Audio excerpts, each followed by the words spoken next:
So we've seen the good and the bad. Let's take a look at the good first. We will be optimistic and positive. Here is the good. What are we seeing from Shedeur Sanders? Well, he can make all the throws. Both guys can. So this is a little over/under. He hit the under earlier in the game, and you're going to see Njoku's going to set right around the 35-yard line, and he's going to hit Fannin on a really nice 27-yard dig route. That was by far his best day. It also showed great progression.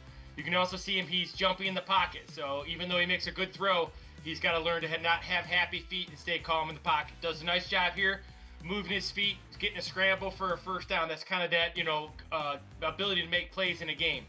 I like the fact that he didn't panic.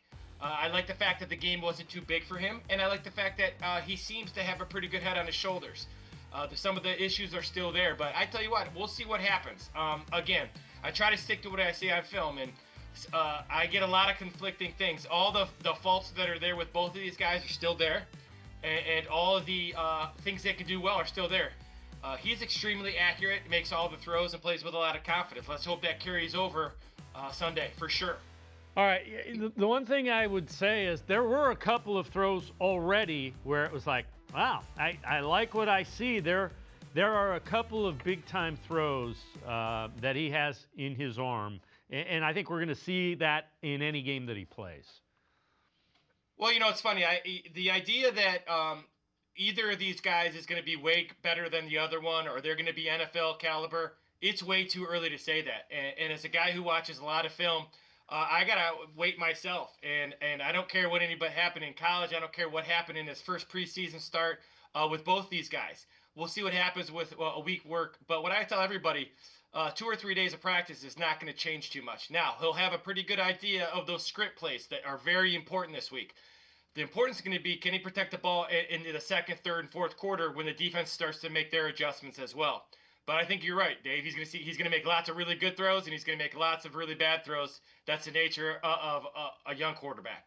So, as a guy who has worked with quarterbacks, how important are giving him the answers? I expect the Raiders to blitz because the Ravens blitz.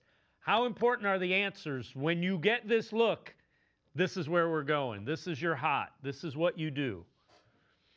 Well, I think, once again, I think he's going to have trouble with that. But I will say this. I think those first 15 plays, if winning's still important, those first 15 plays will be really important.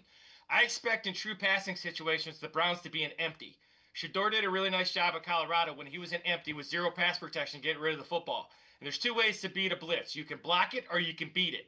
And right now, the Browns can't block it. So maybe they can beat it. Maybe they can go back to some of those over-under schemes that he did very well at Colorado, getting the ball out of his hands very, very quickly, getting a pre-snap read, and then going 1-2, and then getting the ball out with pressure. So obviously, I think those first 15 plays are very important. Those are going to be what he practices today, tomorrow, Saturday. So those are very important for this Browns because winning still has to be the most important thing. Developmental is great.